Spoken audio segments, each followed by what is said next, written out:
Praise the Lord. എൻ്റെ പേര് ജ്യോതി. ഞാൻ കർണാടകയിലെ ചിക്മംഗ്ലൂർ ഡിസ്ട്രിക്ട് ബാളവന്നൂർ എന്ന് പറയുന്ന ഒരു നാട്ടിൽ നിന്ന് വരുന്നതാണ്. ഞാൻ 2023 ഏപ്രിൽ മാസത്തിൽ ആദ്യമായി ഞാൻ കൃപാസനത്തിൽ വന്നു.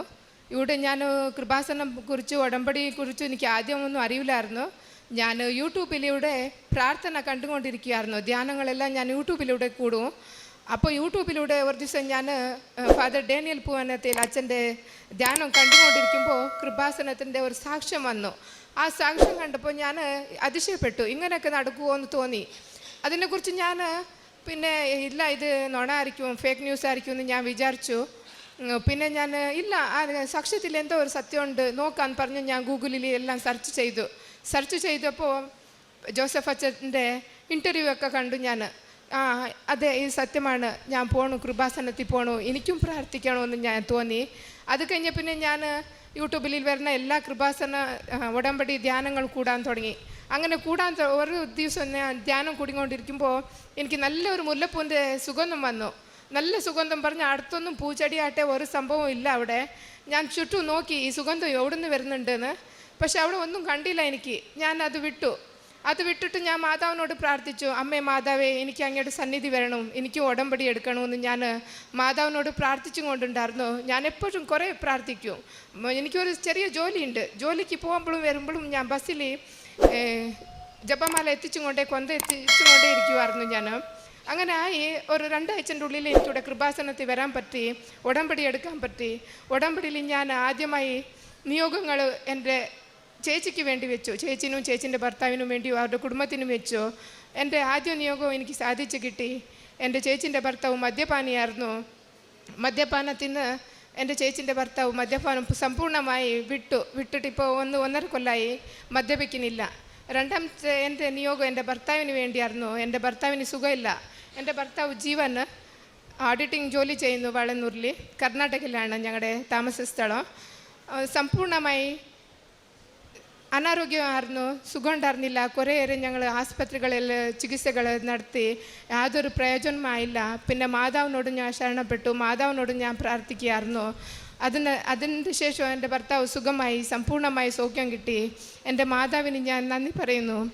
മൂന്നാമത്തെ എൻ്റെ ഉടമ്പടിയിൽ ഞാൻ വയ്ക്കാത്ത നിയോഗമായിരുന്നു എനിക്കൊരു നല്ലൊരു ഭവനത്തിന് വേണ്ടി ഞാൻ പ്രാർത്ഥിക്കുമായിരുന്നു. മഴക്കാലം വന്നാൽ മഴ എല്ലാം പെരൻ്റെ അകത്ത് വരും, വെള്ളം നിറയും. മഴവെള്ളമൊക്കെ പെരൻ്റെ അകത്ത് വന്ന് മഴ ചോറുമായിരുന്നു വെള്ളം. അമ്മയോട് ഞാൻ പറഞ്ഞു, അമ്മേ മാതാവേ, നിനക്ക് ഖുഷി ഉണ്ടെങ്കിൽ, നിങ്ങളുടെ അമ്മയുടെ ഇഷ്ടമാണെങ്കിൽ എനിക്കൊരു നല്ലൊരു ഭവനം അനുഗ്രഹിച്ച് തരണമെന്ന് ഞാൻ മാതാവിന് പ്രാർത്ഥിച്ചു. അത് കഴിഞ്ഞു 15 ദിവസത്തിനുള്ളിൽ എൻ്റെ ഭർത്താവ് വന്ന് പറഞ്ഞു, ഇല്ല, ഞങ്ങൾ ഒക്ടോബറിൽ പെരായിക്കുക, വേറെ ഭവനം ഞങ്ങൾ നിർമ്മിക്കുക എന്ന് പറഞ്ഞു. അത് കഴിഞ്ഞ് ഒക്ടോബർ 2-ാം തീയതി ഞങ്ങളുടെ ആദ്യമുണ്ടായ പെര സമ്പൂർണ്ണമായി ഡെമലിഷ് ചെയ്തു. ഞങ്ങളോട് സാമ്പത്തികമായി യാതൊരു കഴിവും ഉണ്ടായില്ല.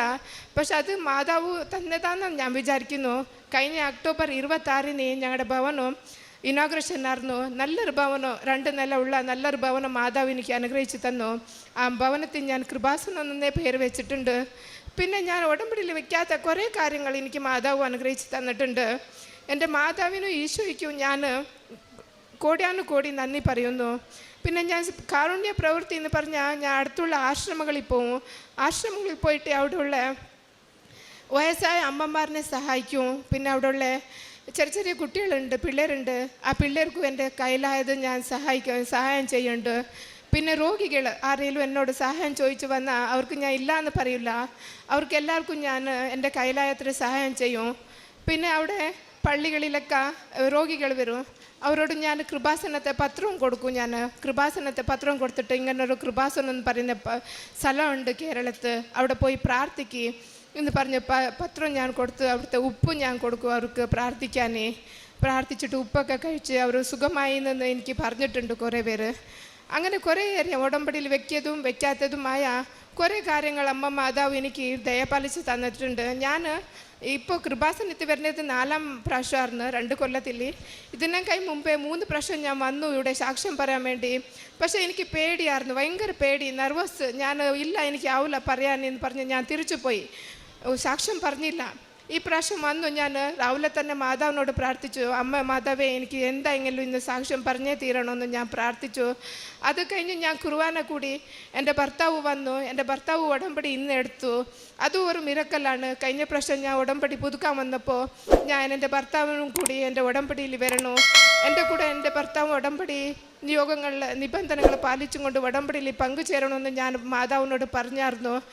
അങ്ങനെ എൻ്റെ ഭർത്താവ് ഇന്ന് വന്ന് ഉടമ്പടി എടുത്തു. ഇത് എൻ്റെ പുതുക്കിയപ്പോൾ ഞാൻ വെച്ച നിയോഗമായിരുന്നു. ആ നിയോഗം മാതാവ് എനിക്ക് ഇന്ന് സാധിച്ചു തന്നു. എൻ്റെ മാതാവിനും ഈശോയ്ക്കും ഞാൻ കോടാനുകോടി നന്ദി പറയുന്നു.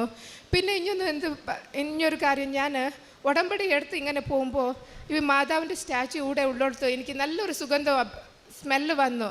ഇത് ഓടുന്ന എന്തെന്ന് എനിക്ക് അറിഞ്ഞില്ല. അപ്പം ഞാൻ വിചാരിച്ചു ഇവിടെ തിരി കത്തിക്കുന്നുണ്ട്, എണ്ണയിൽ ഉപയോഗിക്കുന്നുണ്ടല്ലേ, അതിൻ്റെ അതിൻ്റെ സുഗന്ധമായിരിക്കുമെന്ന് ഞാൻ വിചാരിച്ചുകൊണ്ട് ഞാൻ പോയി. അത്ര മൈൻഡ് ചെയ്തില്ല. അത് കഴിഞ്ഞ് അച്ഛൻ്റെ ധ്യാനം കൂടിയപ്പോൾ അച്ഛൻ്റെ ധ്യാനത്തിലൂടെ അച്ഛൻ പറയുമായിരുന്നു മാതാവിൻ്റെ പ്രസൻസ് സുഗന്ധാഭിഷേകങ്ങളിലൂടെ ഞങ്ങൾക്ക് അറിയാൻ പറ്റുമെന്ന്. അപ്പോൾ എനിക്ക് മനസ്സിലായി, ഇത് എനിക്ക് സുഗന്ധാഭിഷേകമാണ് വന്നത്, മാതാവിൻ്റെ പ്രസൻസാണ് മാതാവ് എനിക്ക് അറിയിച്ചതെന്ന് ഞാൻ അപ്പോൾ അറിഞ്ഞു. എനിക്ക് ഇത്ര പേരെ നല്ല എല്ലാ എൻ്റെ നിയോഗങ്ങളും സാധിച്ചു. എൻ്റെ കഷ്ടത്തിലും ദുഃഖത്തിലും എൻ്റെ കൂടെ ഒപ്പം നിന്ന എൻ്റെ മാതാവിനും ഈശോയ്ക്കും ഞാൻ നന്ദി പറയുന്നു. ലൂക്കായുടെ സുവിശേഷം 1 അതിൻ്റെ 46